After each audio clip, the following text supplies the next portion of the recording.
कहानी की लेखिका है विनीता मोहता। मुंबई में ऑफिस के केबिन में बैठे विजय जी यूट्यूब पर अपने हॉरर चैनल की प्रोग्रेस देख रहे थे। प्रोग्रेस वैसे तो काफी अच्छी थी, मगर कंपैरेटिवली बढ़ने के बजाय थोड़ी कम हो गई थी। चिंतित हो उन्होंने अपने चैनल की स्टोरी राइटर विनीता को फोन लगाया। विनीता जी, वैसे तो स्टोरी बहुत अच्छी है, मगर व्यू थोड़े कम आ रहे हैं, हमें कुछ सोचना पड़ेगा। आपकी बात तो सही है, मैं अपनी तरफ से और इम्प्रूव करने की कोशिश करती हूँ। आप बाकी लोगों से बात कर देखो, उन लोगों का क्या सजेशन है। मैंने बात की थी, सब लोग बोल रहे हैं नरेशन से ज्यादा डायलॉग बेस्ड स्टोरी होनी चाहिए, और यूट्यूब पर आजकल रियल स्टोरी ज्यादा ट्रेंड कर रही है। क्यों ना हम लोग हॉरर के लिए रियल स्टोरी की तरफ जाएं? Real story? हाँ, रियल स्टोरी, जैसे भानगढ़, कुलधारा या फिर पुणे का शनिवार वाड़ा। आप शनिवार वाड़ा पर कोई स्टोरी लिखिए ना। शनिवार वाड़ा के बारे में कुछ सुना तो है, मगर ज्यादा कुछ नहीं पता है। आप गूगल पर उसकी स्टोरी सर्च कर लीजिए, या फिर बेहतर यही रहेगा कि आप खुद शनिवार वाड़ा जाकर देखिए, लोगों से मिलिए, फिर स्टोरी लिखना। स्टोरी काल्पनिक नहीं, मुझे रियल चाहिए।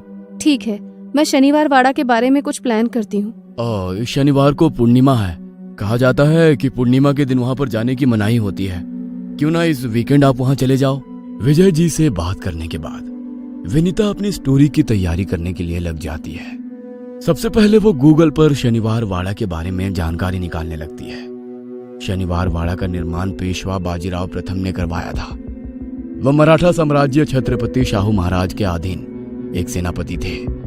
गूगल से और भी सारी जानकारी लेकर विनीता अपने कलीग श्रद्धा के साथ मुंबई से पुणे के लिए निकल गई।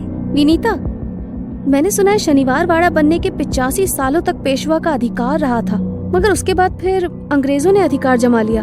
हाँ, सही सुना है। क्या वहाँ पर सच में कोई आत्मा रहती है?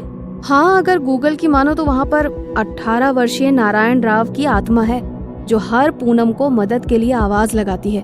कई लोगों ने उसकी आवाज सुनने का दावा किया है। पूनम, वो तो आज ही है। इसका मतलब यदि लोगों की कही हुई बात सच होगी, तो सच में हमारा सामना नारायण राव की आत्मा से होगा। आत्मा से सामना होगा या नहीं वो तो नहीं पता, मगर इतना जरूर पता है कि वो महल अपने अंदर कई सारे रहस्यों को छुपाए हुए है। कई लोगों ने नारायण राव के आखिरी शब्दों को सुना है। आखिरी शब्द? सिंहासन की लड़ाई में किसी ने धोखे से नारायण राव को मार दिया था।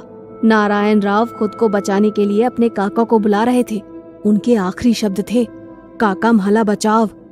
कहा जाता है आज भी कई लोगों ने पूर्णिमा की रात को नारायण राव की आवाज को सुना है। मतलब नारायण राव की आत्मा खुद को मिले धोखे के कारण भटक रही है। हाँ, शायद। इस महल के बारे में एक और कहानी है।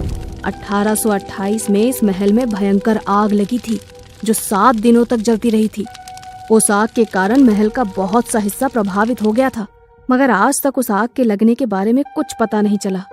शनिवार वाड़ा के बारे में जितना सुना था, ये तो उससे भी ज्यादा रहस्यमय लग रहा है। वो तो वहीं जाकर पता लगेगा। दोनों बातें करते करते शनिवार वाड़ा तक पहुंच चुकी थी। उस महल की खूबसूरती आज भी बरकरार है।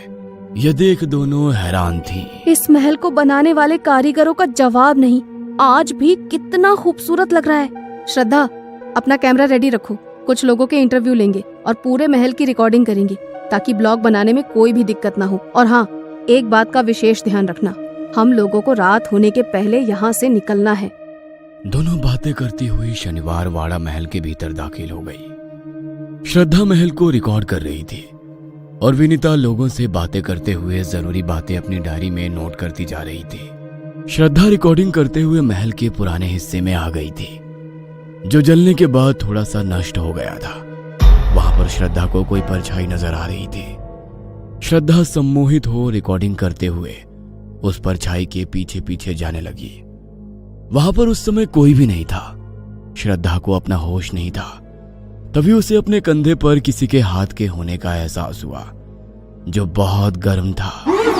वह तेजी से चीखती हुई पलटी तो सामने विनीता खड़ी थी। क्या हुआ? यहाँ अकेले क्या कर रही हो? वो वहाँ पर देखो। वहाँ पर क्या? वहाँ पर अभी कोई था। श्रद्धा, वो कोई टूरिस्ट होगा, मगर तुम यहाँ अकेले मत घूमो। यहाँ के बारे में हमें जितनी जानकारी इकट्ठा हो सकती है इकट्ठा कर करके यहाँ से जल्दी निकल जाएंगे। वैसे भी बहुत बड़ा महल है, घूमते हुए टाइम लग जाएगा, इसीलिए नो नेगेटिव थॉट्स, ओके? और हाँ, मुझसे ज्यादा दूर मत जाना, मेरे आसपास ही रहना। हम दोनों साथ में रहेंगे तो ठीक रहेंगे। ओके। बोलते हुए श्रद्धा कुछ फोटोज लेने लगी। अचानक उसे कैमरे में से एक दीवार पर खून के धब्बे ताजे नजर आ रहे थे। खून बह रहा था। कैमरा हटाकर जैसे ही उसने दीवार की तरफ देखने लगी तो वहां पर कोई धब्बा नहीं था। श्रद्धा को लगा कि ये उसके मन का वहम होगा, मगर फिर भी वो तुरंत विनीता के पास जाकर खड़ी हो गई। विनीता किसी से बात कर रही थी। तभी श्रद्धा को विनीता के पीछे एक मराठा सैनिक नजर आने लगा। वो अपनी लाल आंखों से श्रद्धा की तरफ ही घूर रहा था। श्रद्धा डर के मारे पीछे की तरफ हटने लगी और वो पीछे हटते हुए एक दीवार से जाकर टकरा गई। दीवार एक गुप्त कमरे का दरवाजा था। श्रद्धा उस दीवार से कमरे के भीतर दाखिल हो गई। कमरे में चारों ओर अंधेरा था। उसे बाहर निकलने का कोई रास्ता नजर नहीं आ रहा था। वह वहीं से विनीता को आवाज देने लगी।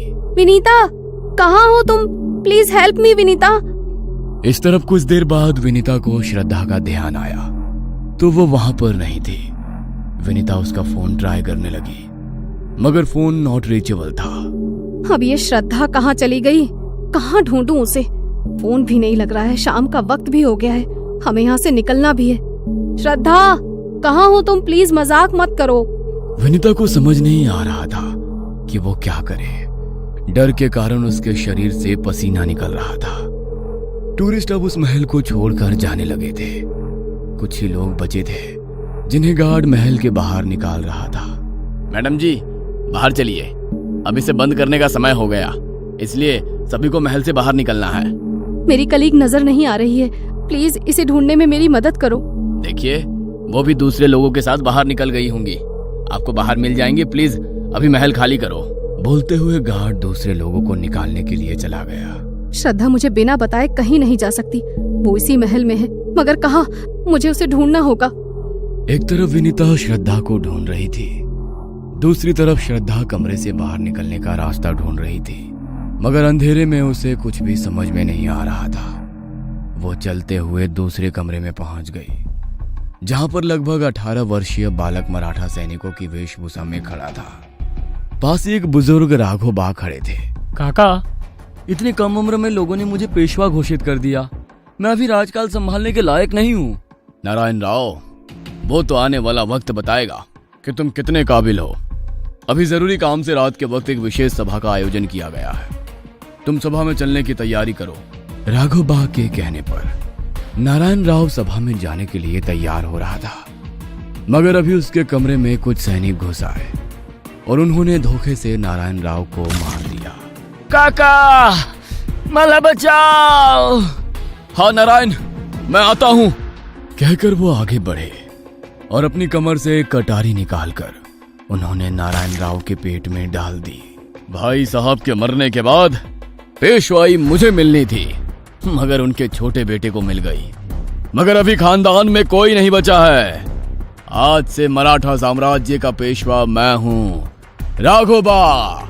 नारायण, जो दर्द के कारण बेसुध था, राघोबा की बात सुनकर गुस्से में बोला, आपने इस महल, इस पेशवाई के लिए मुझे मारा है, मगर मेरे बाद अब सिंहासन पर कोई नहीं बैठेगा। कहते हुए नारायण राव की मौत हो गई। आज पूर्णिमा की रात पूरा इतिहास खुद को दोहरा रहा था। उस इतिहास की साक्षी बनी श्रद्धा की हालत खराब थी। तभी उसे अपने कंधे पर किसी के हाथ का एहसास हुआ। उसे लगा विनीता होगी। विनीता, देखा तुमने जो कुछ भी अभी यहाँ पर हुआ? हाँ। कहते हुए वो जैसे ही पलटी, सामने नारायण राव खड़ा था। मैंने कहा था ना, इस महल में कोई नहीं रुक सकता, मगर अब तुम सब सारी सच्चाई जान चुकी हो। तुम्हें ये सारी सच्चाई लोगों को बतानी होगी। कहते हुए नारायण राव से अदृश्य हो गया। महल के बाहर खड़ी विनीता सुबह होने का इंतजार कर रही थी ताकि श्रद्धा को ढूंढ सके। सुबह सिक्योरिटी के बाहर बार मना करने के बावजूद विनीता पूरे महल में श्रद्धा को ढूंढ रही थी। महल के आखिरी कोने में उसे श्रद्धा बेहोश मिली। थैंक गॉड श्रद्धा, तुम सही सलामत हो। मैं डर गई थी। कहते हुए वो श्रद्धा को होश में लाने की कोशिश करने लगी। होश में आने के बाद श्रद्धा के चेहरे पर डर साफ नजर आ रहा था। श्रद्धा, तुम अचानक से कहाँ चली गई थी? मैं सारी रात शनिवार वाड़ा के बाहर खड़े होकर तुम्हारा इंतजार कर रही थी। श्रद्धा ने विनीता को कल रात का अपना पूरा एक्सपीरियंस सुनाया। ये सुनकर विनीता की आंखें फटी की फटी रह गई। श्रद्धा के अनुभव पर विनीता ने पूरी कहानी लिखी और विजय जी ने उस पर एनिमेटेड स्टोरी बनाई, तो उस स्टोरी ने YouTube पर धमाल कर दिया। स्टोरी सुपर हिट थी। दर्शकों से निवेदन है, आगे वो कौन से टॉपिक पर स्टोरी देखना चाहते हैं कमेंट में जरूर बताएं। हम उनके लिए अपने अनुभव की सच्ची कहानी उनके लिए लेकर आएंगे। ये कहानी आपको अच्छी लगी हो तो हमें सब्सक्राइब करें, हमारा इंस्टाग्राम और फेसबुक पेज जरूर फॉलो करें। और हाँ दोस्तों, सब्सक्राइब करना भूलना मत।